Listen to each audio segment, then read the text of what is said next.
Welcome everyone to today's webinar, Develop a Marketing Plan That Moves Your Mission Forward.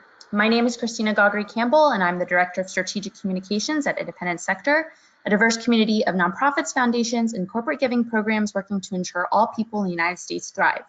This webinar is brought to you by Independent Sector and Prosper Strategies, the leading marketing and communications consultancy for the nonprofit sector. And I'm joined here today by Alyssa Conradi and Lindsay Mullen, co-founders of Prosper Strategies. Hi, Lindsay and Alyssa. Hi, everyone. Welcome to the webinar. Hello, hello. Many of you have joined us for earlier webinars in this series, but for those of you who are attending for the first time, let me give you a bit of an introduction. We're getting close to the midpoint in our 13-part series with Prosper Strategies, focused on the concepts in their nonprofit marketing manifesto, which lays out 10 commitments nonprofits can make to increase their mission impact through marketing. If you don't have the manifesto, you can grab the link on the screen, which Prosper will also put up in the questions and chat box. And in the December webinar, Prosper introduced the manifesto as a whole, and then each month since then, we've covered one of the commitments. This month's focus is commitment number 5, which is all about marketing planning. So we can't wait to get started, and without further ado, I will hand it over to Alyssa and Lindsay. Thanks so much, Christina, and welcome again, everyone, to the webinar. Welcome, Lindsay. Thank you for being here as our special guest today. Thank you. Yes, newbie to the webinar scene here. We're excited to have you. And as most of you probably know, if you've been following along with our emails, today's webinar is going to be just a little bit different from previous webinars in this series. We are going to focus today on a commitment in our manifesto that deals with building a marketing plan that is aligned with your strategic plan. And because it's really one of the most important and actionable commitments in the manifesto and really in the nonprofit marketing world in general, we wanted to structure today's webinar in a way that would really allow you as attendees to get as much value as possible and walk away really ready to take immediate action. So invited Lindsay, Prosper CEO, to be our guest so that we can kind of work together to really dig into some of the concepts and exercises we use with our clients all the time that will help you build a marketing plan that drives your mission forward. Yeah, hopefully everyone is ready to get to work today. Yeah, we're going to do some serious work on today's webinar. So before we go any further, because we always get asked this at the start of every webinar, I just want to mention that yes, we will be sending the slides following today's webinar, as well as a recording. You will expect to receive that later today. Wonderful. And we also want to take just a minute here to meet some of you who are on the line today and to give you some time to orient yourselves to go to webinar. So during today's webinar, you're going to be able to chat with us using the questions box. So if you want to go ahead and locate that box on the right-hand side of your screen, you can type in for us who you are, your name, what city you're in, and what organization you're with, just so we have an idea of who's here with us today. Welcome. Seeing some of you are finding the questions box already. Welcome Susan from Florence, Alabama, Elizabeth from San Francisco with Summer Search. She's the VP of Marketing. We have Paige from Austin, Texas. Joanne, who is from the Toledo Community Foundation. Joanne, we've seen you on previous webinars. Welcome back. Let's see, just skimming down the list here. We have Angela Maloney, who is a president, don't have her organization name. John from Dallas with the Mensa Foundation. Let's see, Jillian from Bellingham, Washington with Technology Aloha. Who else do we have? We have Jennifer Shriver, Development Director, not sure her organization name. Sierra from iThrive Games in North Carolina. Hi, Sierra. You get the picture here. We have people from all over the country in all types of roles, so that's exciting. We always draw a good, diverse crowd for this webinar, and looking forward to collaborating with all of you today to work on your marketing plans. Wonderful. So as you all know, as Alyssa just said, we're here to get that marketing planning underway. And we want to start with a few questions about those marketing plans. So indulge us for a minute. Stay in that questions box that you've all just located and answer the question for us. Does your organization have a marketing plan? And Alyssa, there's an important distinction here. When I say marketing plan, I mean a documented plan to move your priorities forward. So it's not a to-do list. It's not something that's just in your head. It's, you know, a document that you use and you refer to often. So let's take a look at what you're all saying. Seeing a couple yeses, largely no's. We have a lot of you who said kind of. Yep. Okay. We hear this a lot. So for those of you who are saying no, you're definitely in the right place because we're going to start building one here together. For those of you who said yes, we'll definitely be touching on some best practices and, you know, maybe you can learn a bit and sort of add or elaborate on the plan that you already have. Very good. And yeah, for those of you saying kind of, I think this will also be useful because we're going to show you what a not kind of marketing plan looks like, but a formalized, structured, actionable, and usable marketing plan. So I think this will be useful to all of you. This is truly one of our favorite commitments. And it's also a good one because it can make such an immediate impact on your organization.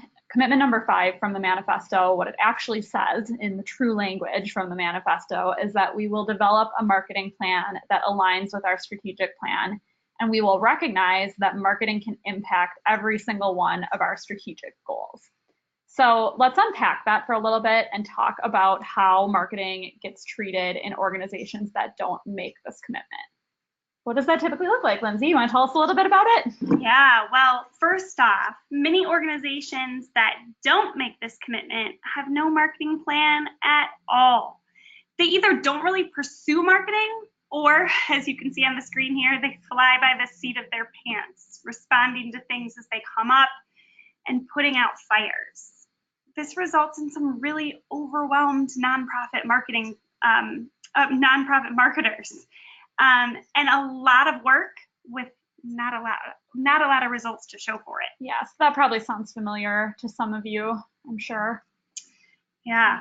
Other organizations that don't subscribe to this commitment might have a plan, but they're not connecting it back to their organization's strategic plan or their mission and their goals. So they're developing it in a vacuum. And it limits the role that marketing can really play in driving these things forward. Yeah, we see that a lot. And at Prosper, you probably all heard me say this on previous webinars. We really believe that in the nonprofit sector, marketing exists to drive an organization's mission forward. So when that happens, it's obviously a problem.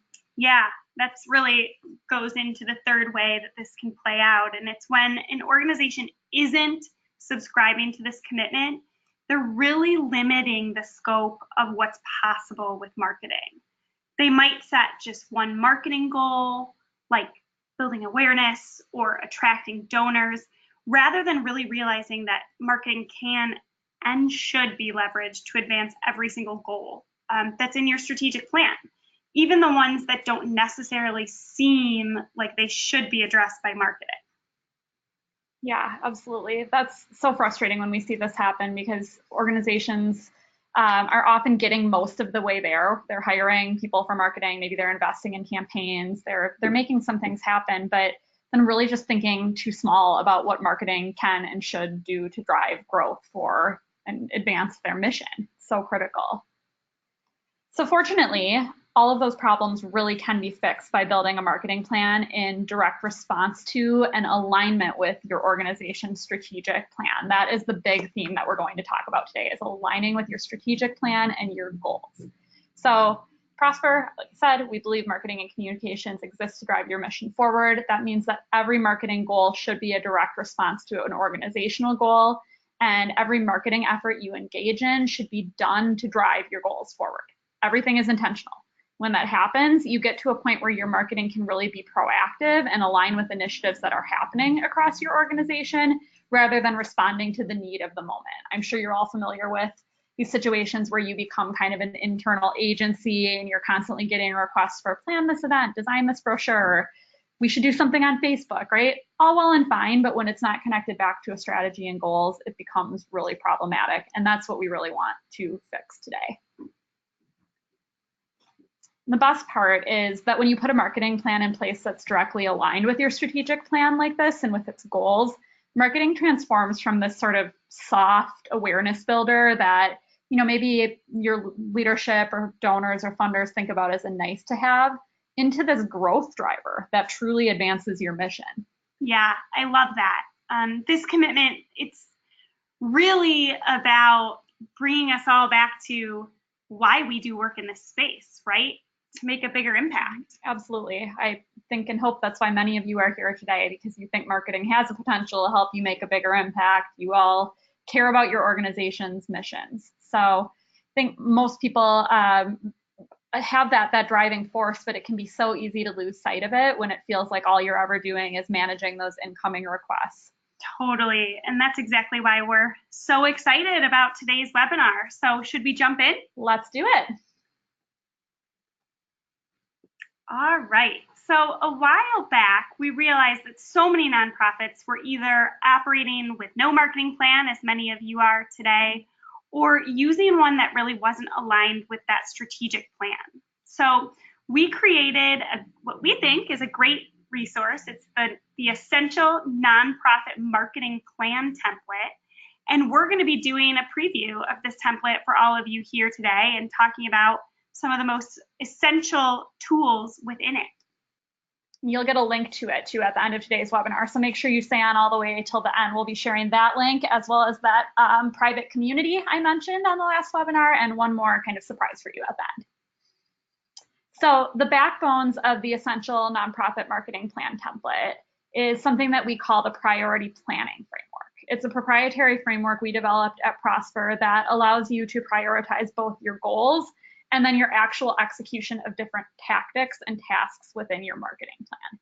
It's really critical to use something like this because truly no organization, no matter how large, has the time or the money to do everything. So prioritizing is really, really critical as you think about building your marketing plan. Yeah, it really is.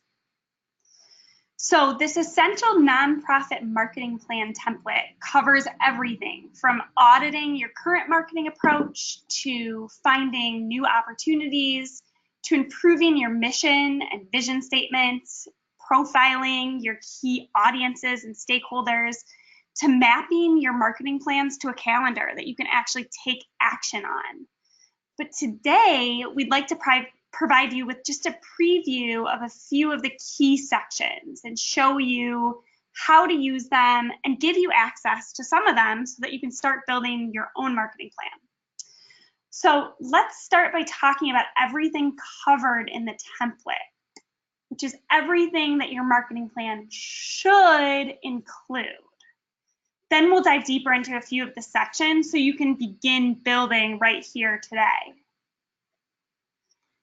Ideally, your marketing plan should provide a comprehensive overview of all of the most important aspects of your organization's approach to brand and to marketing. So you want everything in one place so that you and your team don't have to string together information from a bunch of different content calendars, spreadsheets, project management tools, you know how it goes. What you're seeing on the screen are the sections that we believe that all marketing plans should include. And they're the same sections included within our Essential Nonprofit Plan template. So they're the mission and vision, results of a marketing audit that analyze the performance of your marketing to date, your marketing goals and priorities, stakeholder profiles, key messages, tactical selection. This is where you choose which tactics you're going to use and how you're going to use those to bring your goals to life. The tactical planning, which is exactly how you're going to make use of those tactics and who is going to be executing on them. A marketing action calendar where you plan out what's happening when and prioritize activities. And a marketing measurement dashboard where you prepare to track results. That's a lot of content we're going to cover. The sections that we'll dive into today were highlighted here. Okay.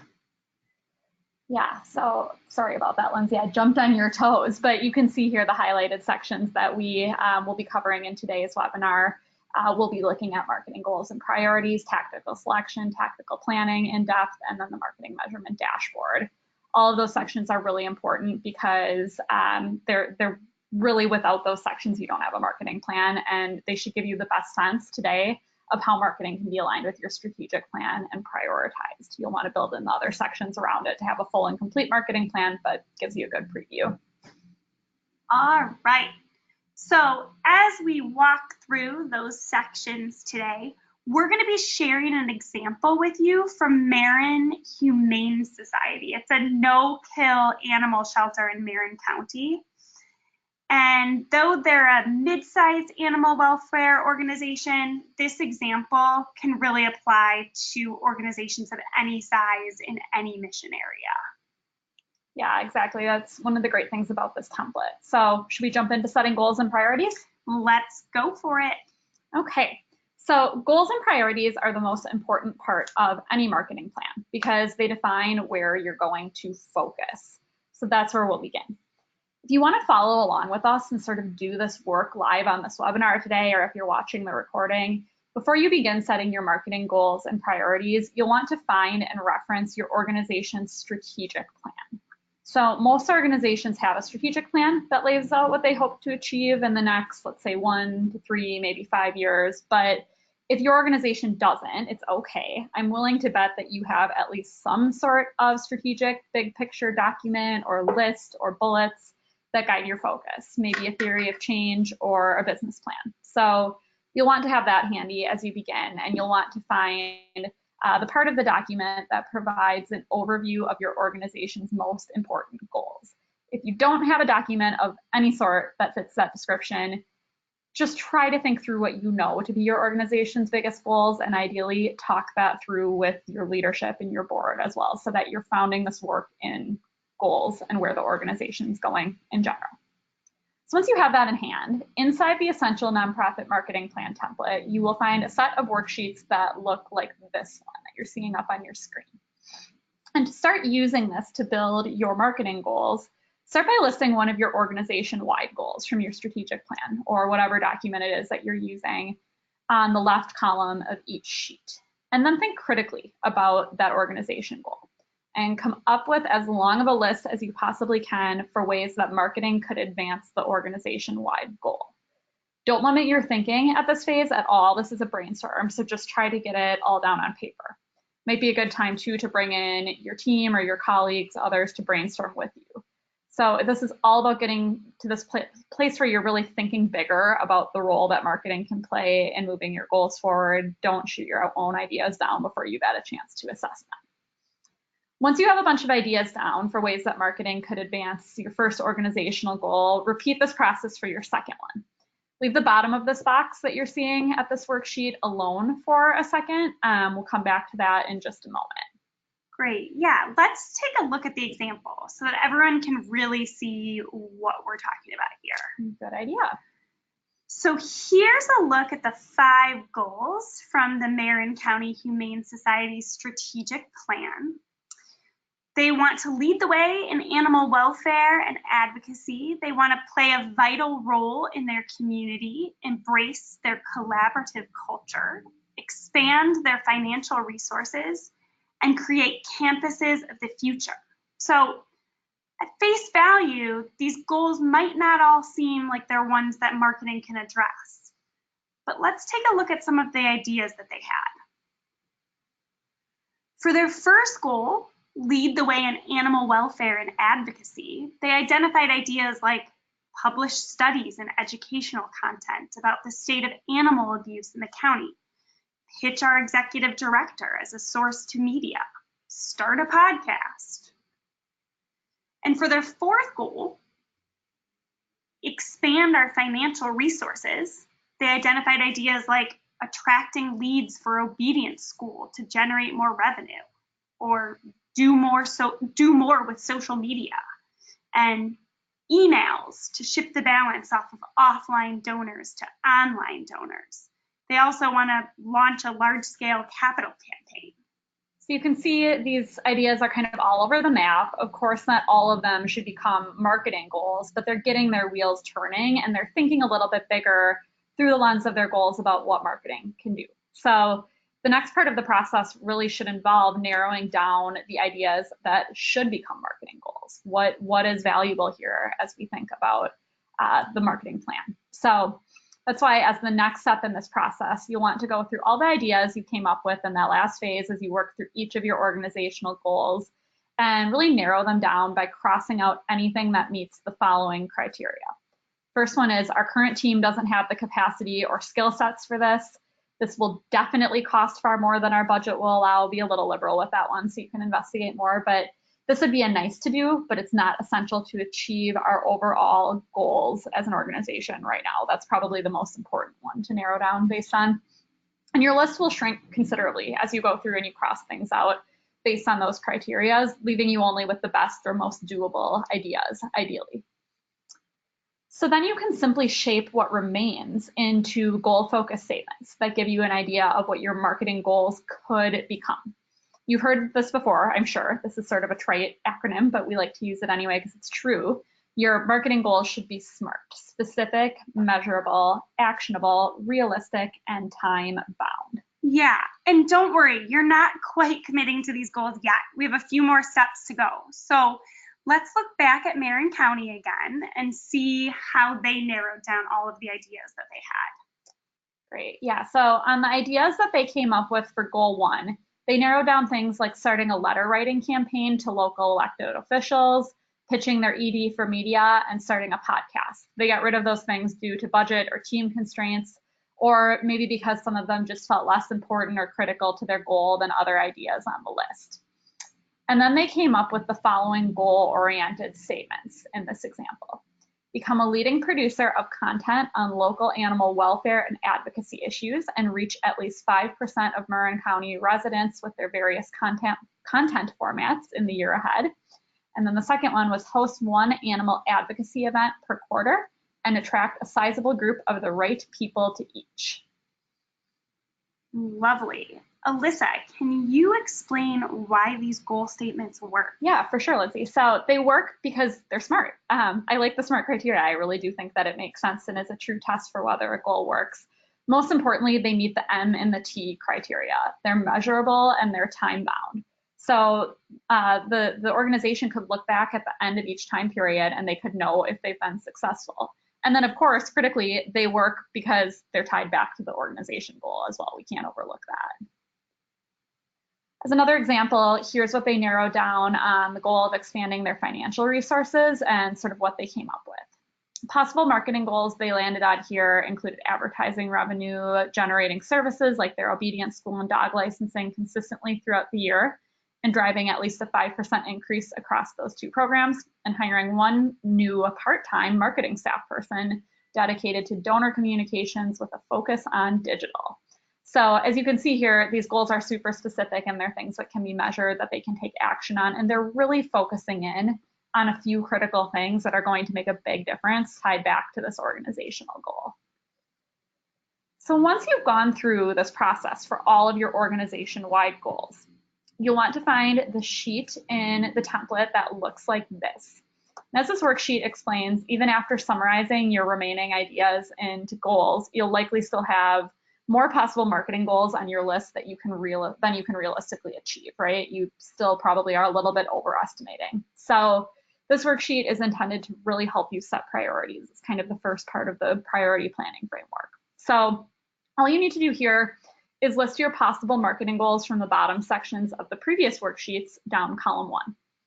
And then I want you to rank each one on a scale of 1 to 10 based on the criteria you'll see in columns 2, 3, and 4, which are what you're seeing here: potential impact on our organization's overall goals, likelihood it can actually be achieved in the upcoming year with our existing team and resources, and finally, measurability. Can we actually measure this? Not just is there a measure, but do we have the tools or ability to measure it?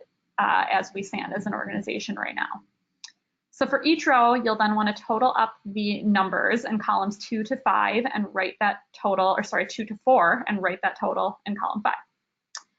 And then observe the rank list that kind of emerges from that, right? You'll see some items with the higher scores float to the top. Those should likely be your highest priorities, while items with lower scores should be, of course, your lowest priorities. So for many of you, probably most of you, some of those lowest priorities are going to need to fall off of your list due to resource constraints. That's just sort of the way it goes. You can't do everything on this list, even once you've prioritized and narrowed. So to figure out how many goals you should have for the year, one kind of rule of thumb, this isn't hard and fast, but that we like to suggest is you multiply the number of people on your marketing team by 2. That's a realistic number of goals you should shoot for. So for the Marin County Humane Society with a marketing team of 3, they chose 6 marketing goals. Everything that ranked below 6 on that chart was tabled for later. If you have a really ambitious team, or if you are in a situation where maybe one of the goals is a little bit lighter lift or real time bound to a specific part of the year, you could maybe look at 3 goals per person. I wouldn't go a whole lot higher than that with your first round of kind of setting the right number of goals for your team. And then, of course, if you have an agency or consultants or freelancers, you want to take them into account too, as you think about the number of goals you should have in kind of your bandwidth. So last but not least, then, you want to use the last series of sheets in the section of the Essential Nonprofit Marketing Plan template to really document your final list of marketing goals in order of priority. As a final gut check to just really make sure they're aligned with your organization's strategy and mission, you should also fill in the bottom section of each of these sheets, kind of confirming or restating how the marketing goal you just set corresponds with an organization-wide goal. We're going to keep reinforcing this for both for you on this webinar and ask you to keep reinforcing it for others that you communicate with about your marketing plan so that they can really understand how this is tied to the strategic plan and goals. So this might seem straightforward, but we really can't overstate how many organizations set marketing goals that they truly can't link back to their strategic plans, or that just don't do what they need to do to drive their mission forward. Yeah, it definitely happens way more than you would think. So let's take a moment, Alyssa, and just pause. I have some questions for you, and I'm guessing that folks in our audience are probably asking themselves the same things. So may we? Yeah, great. All right. So I think a lot of people are probably wondering, how can I do this exercise if my organization doesn't have a strategic plan, or if that plan is totally out of date? Does it mean that I can't develop a marketing plan this way? Thankfully, no, it doesn't. It is a bit of a challenge, but as you can probably tell, what we're really trying to get at here is we need to figure out what are the most important things that your organization needs to accomplish this year to really drive its mission forward. You need to know that to develop a marketing plan that's actually going to make a difference. So even if you don't have a strategic plan or it's out of date, you should really be able to have a conversation with your leadership or your board or both to get to this point where you have an understanding of the most important organization-wide goals and you're on the same page about that. And then you'll just want to base this exercise on those. Of course, there's a lot of organizational dynamics that can really, make this a difficult process if your leadership isn't clear or there's discrepancies between your leadership and board. So this can raise the need to get some clarity around overall goals. But if you're raising that need, you're doing your organization a favor, and then you can continue on with your marketing plan from that point forward. That makes sense. What we really want to avoid is that lack of a strategic plan being an excuse to not be strategic when it comes to marketing and communications. And I'll just pause here to take a couple of other audience questions, and don't worry, we'll take a bunch more at the end, but these are relevant to what we're talking about right now. 2 of you asked, actually no, it's one person asking the same question in different ways. How is this different from a communications plan, and our marketing and communications the same thing? This is the age-old question that we always discuss at Prosper and with our clients. We use marketing as sort of an umbrella term, and we believe that communications lives under the marketing umbrella. We give preference to using the term marketing because 1, we feel it's broader, and 2, we feel that it has connotations of a more direct impact on sort of goals and bottom line. But no, communications is within this wheelhouse the way that we look at it. We just prefer to use the term marketing in our world. And then Jennifer asked, so if you're a marketing team of 1, you should only have 2 goals. Depends how ambitious you are, Jennifer, and what the goals are specifically. That's the general rule of thumb. But Depending on your level, bandwidth, what you're looking at goals wise, you might look at a whole lot more than that. You need to definitely be focused on what your organization needs to move forward and not kind of undersell what marketing can do by having too few goals. But one thing you can always do is start with a smaller number of goals for a quarter or for the first half of the year. And if you accomplish those, then add in more. The whole idea is having some focus and not, really completely overwhelming yourselves by trying to do everything at once. Okay, so I'm going to hold some of these other questions. Don't worry, I am seeing them, Anita and Andrea and others. I'll come back to these and we'll answer them hopefully at the end here, but want to keep us moving. Thank you, though. Those are good and relevant questions to where we were at. All right, so now we're going to skip ahead a few sections in the Essential Marketing Plan template. Once you have your goals sorted out, you'll want to move on to selecting your tactics. So we like to describe tactics as the vehicles through which you bring your goals to life. So this can range from direct mail to social media to events. There are so many, as you all know, possible tactics to choose from that narrowing it down can be really overwhelming. Our Essential Nonprofit Marketing Plan template includes this graph you see on the screen of the most effective tactics. And these are ranked by over 1,700 nonprofits. And it's from a study from Blackbaud and Content Marketing Institute. So on the list, you can see things like e-newsletters, events, and podcasts. We've also included a few more in our template that we believe are effective but didn't make their way into Blackbaud's study. So take a look at this list and think critically about which tactics will be best suited to help you meet your goals at your organization. And definitely don't make the mistake of choosing too many. Pursuing a few more fully tends to be a better way to go than choosing a lot of different tactics and kind of spreading yourself thin.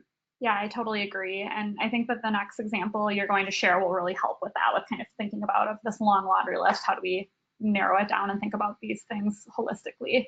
Yeah, so as you work on choosing your tactical mix, it can be helpful to think about the journey that someone needs to go through from the point at which they're a stranger to your organization until they become a supporter and then an advocate. So going back to our example that we've been following along with here, this is a funnel or a path for Marin County that shows the journey that someone might go from, kind of just learning about their organization all the way through to being a supporter or an advocate. And within each box here, you can see that the different tactics they might use with an individual, depending on their relationship at that point in time with the organization. Yeah, really helpful to see. But I'm guessing that there are some organizations on the line today who might feel a little bit overwhelmed still thinking about the wide range of tactics here. Don't you think, Lindsay, this still might look like a lot, especially if you're a bit new to this game? Yeah, this is definitely a bit overwhelming. And I would say unless your organization has a large team and a lot of marketing resources, you'll probably want to choose fewer tactics than what's on this screen. And we actually suggest starting with just 2 or 3 tactics per stage. But this gives you an idea of what's possible, right? And at the end of the day, the tactics that you choose at your nonprofit need to be in direct response to your goals. Yep, makes sense. We'll say it again and again. So getting that right is more important for sure than pursuing as many tactics as possible. How is this driving your goals? All right. So as you're thinking about the tactics and you've sort of selected where you want to focus at your organization, there's more in the plan template on that. Let's talk about how you put them to work to move your mission forward. So after you've narrowed down to what you think is a manageable list of tactics, you'll want to find this sheet up on the screen in the marketing plan template. And then for each you've selected, you'll want to define some basic information about how you're going to use that tactic. We always use this format with our clients where for each tactic, they define what the tactic is or what executing it will look like. when it will be used within the time frame of the marketing plan, why it should be pursued, and who's responsible. We want to have that accountability element. We also ask them to define a budget for the minimum amount that would be required to be really effective with that tactic. And in order to stay focused on the big picture, we ask them to define how the tactic contributes to their marketing goals. Then, once you have some basics in place, we suggest that you use the format that you're seeing on the screen now and think about how you might scale your execution of tactics up or down depending on your available resources. So this is an important part of our priority planning framework, which we mentioned. And, again, you'll see more of it in the template. But just to kind of walk you through at a high level, you first want to define what you must do with this tactic in order to make it worth pursuing in the first place. So what is the baseline that you have to do to make it successful? Then move into the next column and define what you should do. So these are things that, are a good idea, would make good use of the tactic. It would be much more successful if you did it, but it's not absolutely foundational or essential. And then finally, define what you could do in your ideal world if additional time or budget became available. This could do column is about setting yourself up for possibility and potential. It's also about communicating to others within your organization who you might share this plan with, that you've really thought through all of the possibilities, and then you deprioritize certain things just very intentionally. Yeah, so useful. So I think it'd be helpful to take another look at an example here. Let's click over there. Definitely. So here's one of the tactical planning sheets. This one is for pay per click or Google search. And someone asked if we could define that. Do you want to pause and define what Google search is? I guess it does it here, right? Or what PPC is, I guess I should say. Oh, PPC. Yeah. Okay, that's a good question. That stands for pay per click. And so what that is that's paid online advertising. A lot of nonprofits will use Google or Google Grants for that pay per click advertising. And the reason it's called PPC is because you're only paying when people click on the link, or in this case with Google, your ad. Mm-hmm. Yeah, and the ads will show up typically above organic search results that aren't paid for in Google. The same person, Jane, asked this question, asked us to define SEO, and this was when we were back on the tactical funnel slide. So two good ones to define together. PPC is when you're paying to show up in search results. SEO is search engine optimization, intended to optimize the content of your website and what you're putting out on your digital properties in order to rank organically or unpaid in search engine results. We can come back to that if there's more questions there, but wanted you to know what we were talking about on the slide as we're using PPC as an example. Definitely. So you can see here, they've covered it in a high level of detail here and some description on what it is at the top. So here they've touched on the types of keywords that they want to rank for, who will be responsible, and when their campaigns will start. And here they're planning to use a Google ad grant. They're not planning to use any budget for this tactic. So this is just enough level of detail to both those who are responsible for executing the marketing plan, as well as anybody who might want to look in and see what's going on in marketing. Yeah, great. And then the next page we'll show you here really gets into your question, Kathy, about what should go in a must-do column. We'll show you an example of that because that's then what they do, right, Lindsay, here after they've defined these basic what, when, budget questions. Exactly. So here's what their must-do, could-do, and should-do sheet looks like.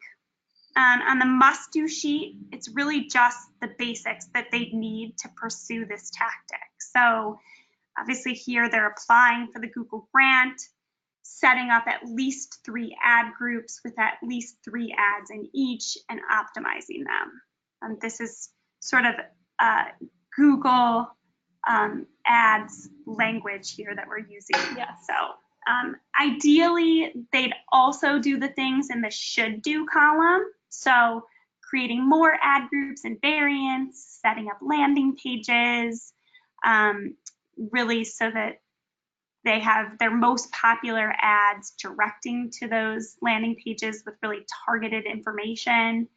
And then they want to add a seasonal ad group and ads for their key events during times of the year when they're making a more concerted push for donations.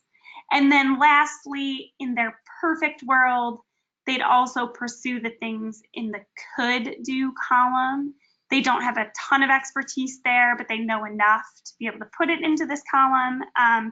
And they know because they don't know enough, they need to ideally hire a consultant for initial setup. So they want to be able to here retarget people who have already been to their site, and they'd ideally invest a bit in display ads to allow for that.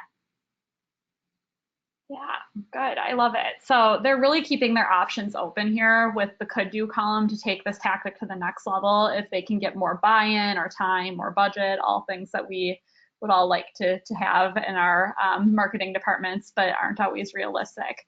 However, by not limiting their plan to only what they can afford at this very moment, they're kind of keeping that door open. Yeah, that's the whole point, right? We want those responsible for marketing to know what they need to do to be successful, but we want to get everybody thinking bigger about what marketing and communications can do, and we want to be able to advocate for what we need to take our efforts to the next level. Yeah, so hopefully some of these tools will help you all with that. And that's the perfect segue for talking about the last part of the marketing plan that we're going to share today, which is setting up a dashboard to measure results. And measuring results is just critically important so that you can understand what's working and really optimize your budget and your time accordingly so that you're not spending money on things that aren't driving the most results. It's also really important for backing up the effectiveness of your must-do and should-do tactics to anyone who's making decisions about your budget and your resourcing, so that you can say, okay, we've tried these things that were sort of at a basic level. Now we've made the case for more money to pursue these could-do things. We've shown that we can be effective. There could be a real return on an additional investment. So here's the sheet you'll want to reference in the Essential Nonprofit Marketing Plan template for measurement. This is a pretty basic approach to measurement, and we can go a lot deeper in different ways on this, but this will set you up to at least have kind of the basics that you need to measure in place. So to use this sheet, first you'll want to restate each of the marketing goals that your plan is focused on. And then you will want to decide with each one on one or more measurable performance indicators for that goal and a target for each one. And because we encourage you to make your goals SMART, this should be pretty straightforward. You probably already associated some numbers or parameters with a lot of them. So then once you have those numbers in place, you'll just need to decide how frequently you want to measure that performance indicator, whether it's weekly or monthly or something else. So let's take a look at an example. As you might remember from the Marin example that we shared earlier, one of their goals was tipping the balance of online versus offline donors in favor of offline donors. And so to measure success here, they established the measurable target performance indicator of attracting 100,000 unique web visitors in 2018. That's their first number, 100,000, 2% of which they were aiming to convert to donors. They wanted to measure that weekly, which meant that they divided the annual goal by 52 weeks in a year. And from doing that, they knew that they needed to attract 1,923 exactly unique web visitors a week and get 39 unique online donations each week. So they were kind of working backward there to get to those numbers. Yeah, this is a good example. You can see the kind of breakdown that, makes this trackable. Yeah. You can hold yourself accountable to it. Exactly. So let's look at a second goal as well. For their goal of successfully launching that OBehave obedience school, they set the measurable target performance indicator of 150 signups by December 2018. And they wanted to track that monthly, so they broke it down to 9 signups per month in the first half of the year when the program was sort of new and just getting going, and then 16 per month in the second half of the year once it had sort of begun to pick up some steam. So you can see that this doesn't need to be just sort of an even divide by 52 weeks or 12 months or whatever. You can think about sort of the seasonality or the downtime, ramp up time for some of these things. And it's really easy to know, looking at these target KPIs, once they start to measure against them, whether they're succeeding, which is the whole point. We often will suggest that our clients, or do this for them, build these goals into some sort of dashboard that they can track and update weekly, monthly, quarterly, and that color codes based on whether they're hitting the goals. So if they're below, it's red. If they're above, it's green, close to not hitting, yellow. And that can be a really helpful way to just get at a glance a sense of how you're tracking across your marketing goals. Whew. Right, we just covered a lot. So we are going to be getting to questions in just a minute here. You can go ahead and start typing them into the question box on your screen. But before we start answering, we want to share some information about how you can go deeper on this material and actually get, for all of you who said, no, you don't have a marketing plan, actually get that marketing plan developed.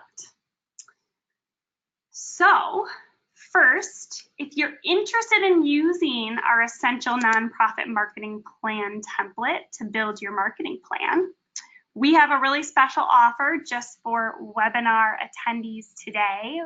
You can download our template. It's usually $99, but for webinar attendees today, it's $49. And you'll get both a PDF of the template as well as one that you can print out and fill in. Sorry, the PDF you can print out and fill in. And then you can also get a Google slide deck that you can actually modify right on your own on your computer. And as you can see, this is chock full of instructions and examples and worksheets that walk you through this whole process of creating your marketing plan. It's far more in-depth and far more detailed than what we could cover today. You can get that template by following the link on your screen, which we'll also put in the question box for you and send around following today's webinar. We'll pop it in the chat box too, just for easy viewability. Yeah, and just make sure that you're using that code webinar so that you can get that $50 off. All lowercase. And James, I see that you're saying some of the acronyms are beyond me, KPI, SEO, etc. The template is helpful in that respect too, because it's sort of part workbook and part instruction manual and really defines all of these things in more depth and really takes you through it. Great. And again, you can see on the screen everything that the template is going to show you how to do, sort of take you through. It's not just the sections that we covered today. We really just scratched the surface today. Yeah, and you will be getting the slides from today. So all of the worksheets that we showed you today, you'll have access to those for free. If the template is out of your budget, those are completely yours to use for free within today's slides that will be sent around after the session. We're also really excited to share that we've just launched, as of today, a closed Facebook group that we hope will serve as a community for those of you who have been finding value in this webinar series so far this year, as well as for sort of this wider world of nonprofit leaders and communicators who care about making a mission impact with marketing. It's called the Nonprofit Marketing Collaborative, and you can find it at the URL on your screen. I'm also popping it into the chat and the questions box right now. There we go, send to all. So if you go over and you join it, you'll notice that we're just getting it started, but the intention is that this is a closed community, meaning that you have to request to join and answer a few questions. We'll only be accepting people who are in the sector. We have a strict non-promotion policy within the community. It is a free community, but we ask that members don't promote their, their own things, the products for sale, donations, things like that, aside from we are going to have a Mission Monday where you can promote the fundraising campaign or things like that that your organization is running. We'll also ask members to adhere to our shared values of respect, transparency, collaboration, contribution, and inclusion. We really want this to be a safe space where you can share your ideas and brainstorm with your fellow nonprofit marketers to get support. And just ask that everyone respect the privacy of other members as well so that you can share transparently about some of the challenges that you're facing. I know it can feel kind of lonely doing this work, so hope you'll hop over to Facebook, join the group, and start collaborating over there today. And last but not least, we have also just launched for the first time ever a full day live workshop on building your marketing plan at your nonprofit. The workshop will take place in Chicago on September 13th. And at it, you will have the chance to work hand in hand with others who are in the group and with us as you develop your organization's marketing plan using some of the tools we shared today, but a whole lot more. So the workshop is structured. It's going to include a mix of teaching sessions, interactive exercises, and group brainstorming that will really help you go all the way through building your marketing plan. You'll walk away from the workshop with a full-fledged marketing plan in hand that you can go back to your office with and begin executing. Workshop includes breakfast, lunch, and a post-planning happy hour celebration, because after you build a whole marketing plan in one day, you are definitely going to need a drink, as well as complimentary copies of the Essential Nonprofit Marketing Plan template. So don't buy the template if you're thinking of joining the webinar. The workshop is usually priced at $550, but you can register for just $400 if you sign up in the next 24 hours using that same code, webinar. And after this time tomorrow, we know some of you will probably need to get budget approval and things like that. So we'll still have a special $100 discount running through the end of the month for webinar attendees only. Same code, it'll just switch from $150 off to $100 off after the initial period. We also offer a full refund up to 30 days before the workshop, so you don't have to worry about getting budget approval necessarily and then miss out on the discount. You can just go ahead and purchase. So link to register is on your screen. Give me a second and I will pop it into the chat as well. I need to grab it from the slides, but hope to see some of you there so that we can really continue this work together. All right.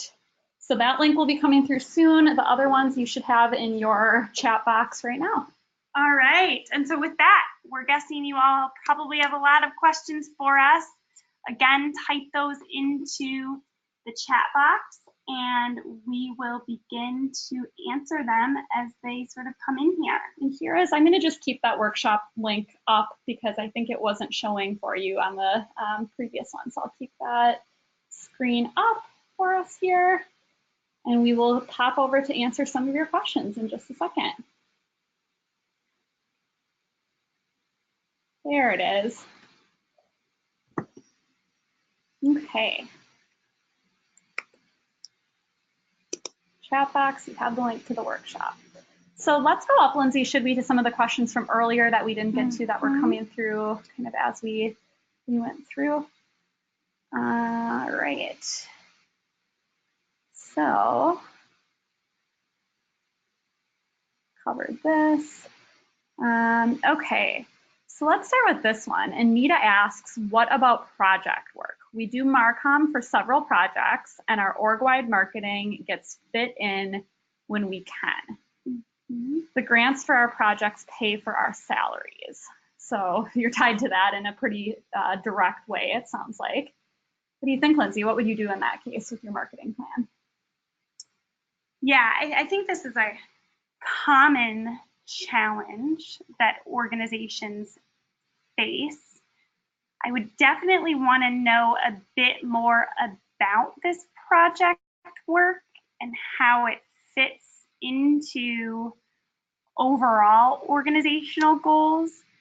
You know, what we would look at is looking out at least quarterly, but if possible, semi-annually, biannually, or even yearly, looking out at what project work you know is going to come in over the year and trying to map that out, and then proactively thinking about your marketing and communications. So instead of fitting it in ad hoc, sort of thinking about, you know, what you need to be planning for the next quarter or the next 6 months or the next year. And then I would probably use our sort of 3 scaling options of ideal tactics that you're using and ideal scenarios for using those tactics, and make sure that in that must do column, you know, you're planning out things that you must do through the year, but you're leaving room for this project work that you know is inevitably going to come up. And so you're planning that way, but you're being proactive. Yeah, no, I totally agree. I think in an ideal world, you would have some marketing staff devoted to the project work that is, that has grants that pay for your salaries, and some marketing staff, at least one person devoted to the organization overall. But in the absence of that perfect world, I think what Lindsay suggested is really spot on, and you want to just be as proactive and planful as you possibly can. Okay. Let's see here.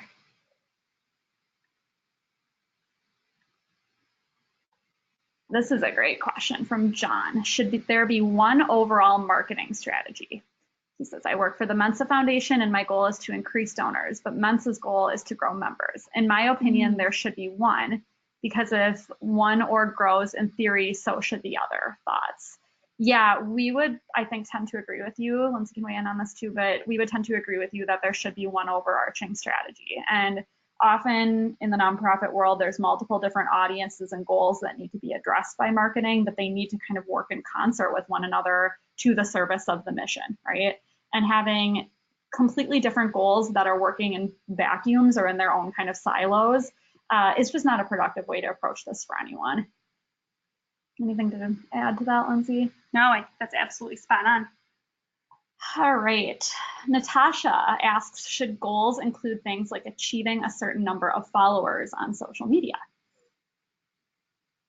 Great question. We like questions like this. No, I think that's part of that's sort of an objective within a goal, right? We would ask you why. Like, why do you want to achieve followers on social media? That would lead you to answers like, well, we want to raise awareness, or we're hoping to grow our community to increase our potential to raise funds. So it's sort of laddering up to a bigger organizational goal.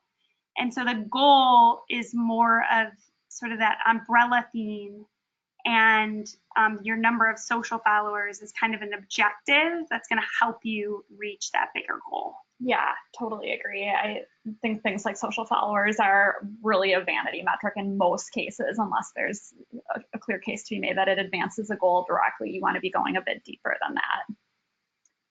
Okay, let's go over to this question from Angela. She asked a question about that funnel that we had up a few slides back, and she said, how close does this funnel need to match with the moves I think she just means with the management strategy or the overall management strategy. And I think what you're asking, Angela, feel free to clarify if you're still on, or if I'm wrong here, is how closely does this funnel need to kind of correspond with what management is willing to approve or do? I'm hoping that I'm getting that right. Let's see.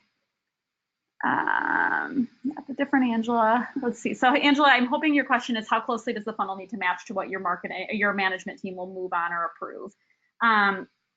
I think you need to kind of strike a balance between challenging your management team to think bigger and being realistic about what you can actually get budget approval for and get them to move on, right? So I would start by asking forgiveness and not permission, so to speak, by building a marketing funnel that you think is going to be most effective for your goals, get management feedback, and then scale back accordingly if you need to. Okay.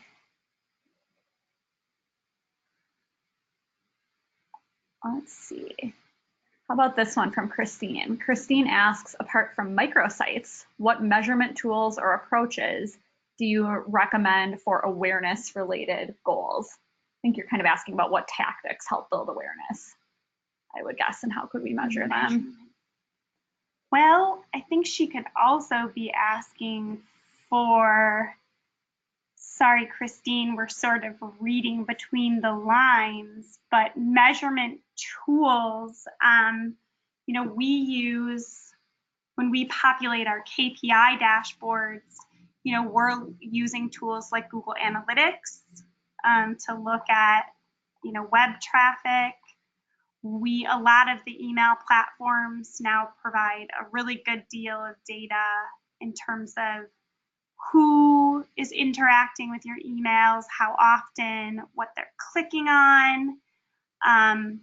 there are various tools. You know, you mentioned landing page. There are landing page tools out there that, you know, show you exactly who's interacting with your content, how. There are a lot of tools where you can create forms that people fill out, you know, and sort of engage with your content. So those are all things we use for measurement. Yeah. I think that's kind of where this question was going. And Christine, let's see how she's clarifying. I'm asking how to measure awareness other than using microsites.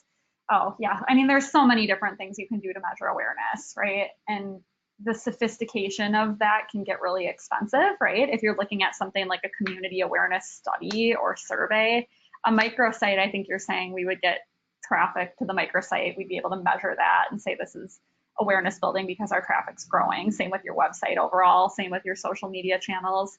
In an ideal world, though, something like awareness, you're really measuring through hard data, through a community survey or something that, you know, really lets you track over time, not just eyeballs, but actual awareness. Are people seeing your brand, understanding your brand? Oh, good, Christine, you gave us a smiley face, so I'm guessing that might mean we answered your question. Someone had asked, and now I clicked away from it, but they had asked if we could put the screen back up for the template. So I will do that here quickly to buy the template. The link is also in the chat. That's up now, though. I love this question from Angela Kim. Should marketing report to fundraising, or should they both just work in parallel to one another? I have feelings about this. You go. Yeah. I do not think that marketing should report to fundraising. Having marketing report to fundraising treats marketing as if the only goal that marketing exists to serve is a fundraising goal.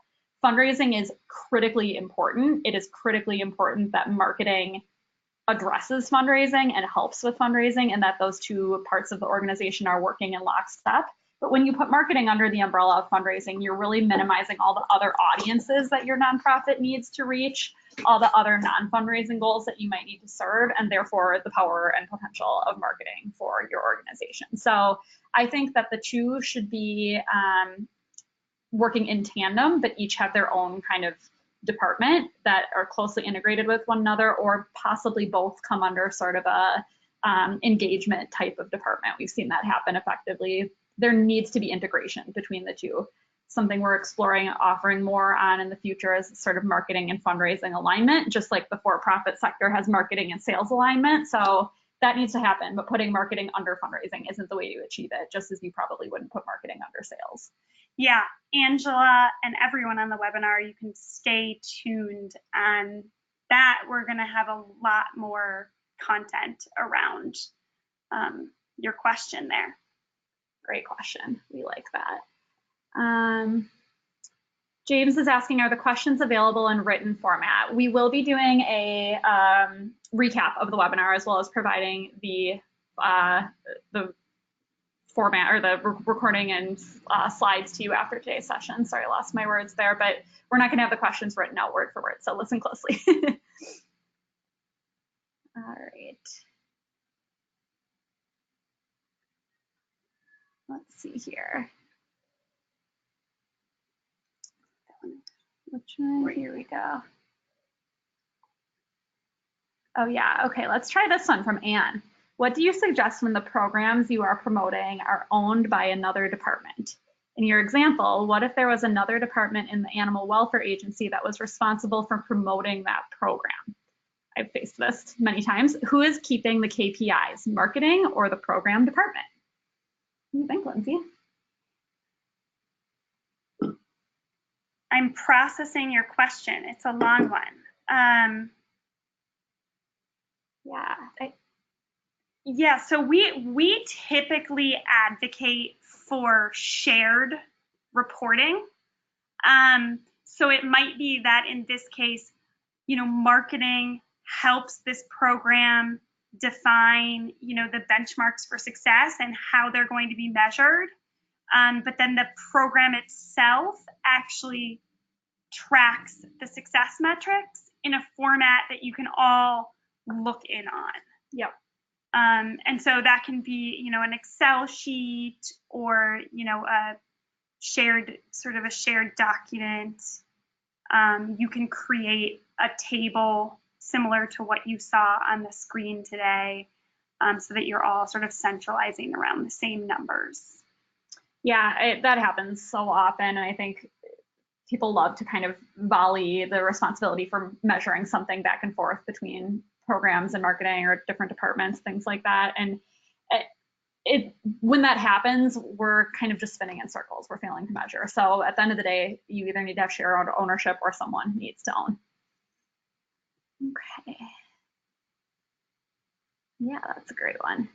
So this one comes from Adeline. Hopefully I pronounced your name right. How do you align/balance marketing goals centered around growing name recognition and donor base with advancing the mission and social purpose of the organization? So as you've heard us say 100 times probably on today's webinar, we think that all of these things should be to the end goal of advancing the mission and social purpose of the organization. Growing name recognition in your donor base, at the end of the day, those are goals that exist to advance the mission and social purpose. That said, though, I think that you might be asking a slightly different question, which is, some marketing is focused on building the brand and the name and the recognition of your organization itself, and some is focused on getting people to rally around the cause that you stand for. Like as an example of that, someone we're working with right now who will actually be on the next webinar on marketing budget, really has to balance promoting their own organization, which is a wildlife-focused organization, with promoting the kind of concept and cause of biodiversity, which is such a kind of under-recognized or not talked about enough aspect of environmental work. So they're doing a lot of promotion and marketing for biodiversity because it's just not a recognized issue, while at the same time promoting their organization. Super common. I think you really, really want to think about how necessary is it to prop up our organization and its brand in order to advance this mission, and how necessary is it to kind of advance the social cause as a whole, because our organization can't do much for this goal if the cause or the problem isn't well understood, which is kind of the case with the biodiversity example that I just gave. So it's a balance. It's not one or the other. You need to really think about where you're starting from and what you're looking to achieve. Okay, so here's a question from Jennifer. It's, should the Prosper Strategies 10 commitments be included in the marketing plan? It seems like a good way to get everyone on the same page as to why we're creating this marketing plan. So I would say that is the function. That is why we created the commitments, is to help nonprofit marketers show the value of what we all do to everyone within their organization. And if you would find those commitments as a helpful way to do that, we would certainly encourage you to. Yeah, great. And our manifesto link was provided at the beginning. All of the commitments are detailed there. It can be a great thing to hand out to others on your team. Carol says, I just purchased the template document. Will we be able to type right into the document? Yes, that's a great question. So you will receive shortly after purchase, if you haven't already, Carol, and for anyone else who purchased, you will receive an email, and it has 2 links in it. First one is a PDF that you can download and write in, print out. The second one will open a Google Slides page where you'll basically just get a tiny little yellow box that says copy Google Slides, and that will open a document that's your own. We don't have access to it, that you can type in. You can also export it, download and export that as a PowerPoint. The formatting won't look quite as clean, but you have the option to do that and type in it and really make it into your own. You can then also delete any of the instruction pages as well. All right, good. How about that one? That's a good one. Deborah asks, who do you recommend be the first hire if there is not full funding? I'm guessing you're asking about the first marketing and communications hire, not the first organization hire overall.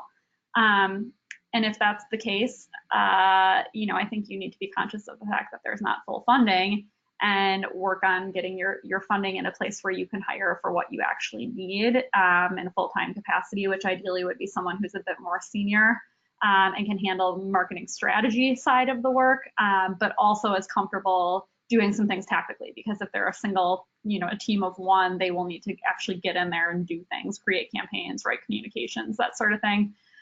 So someone sort of 5 to 8 years of experience possibly with marketing, and maybe a role like director of marketing or marketing manager would be a good first hire. I think you could get into some trouble if you overextend your budget and hire someone who's a CMO or a similar title who isn't really used to doing tactical things or executing. Mhm.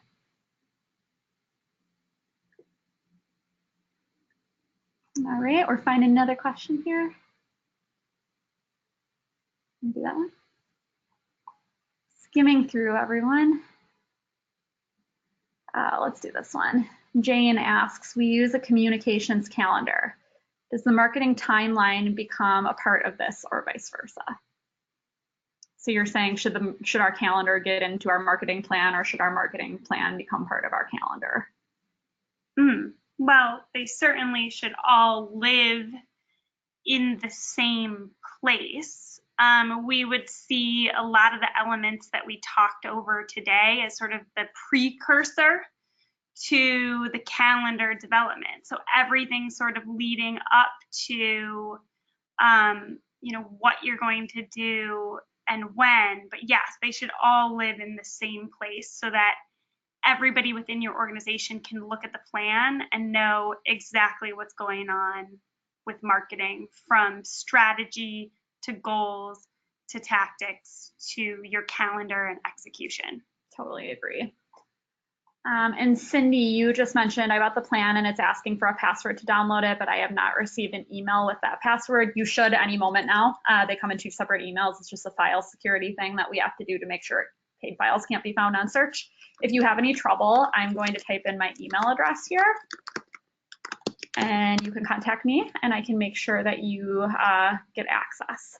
I'll type that into chat too and send it to you. I'll send it to everyone actually.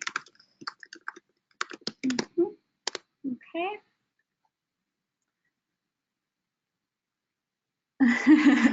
Oh, let's answer this one from Carrie. This is a fun question. Any recommendations on tactfully letting departments know that the tactics/support for their programs don't fall high enough on the priority list for our limited resources to support? We see this every day. So it's no surprise that we're getting this question.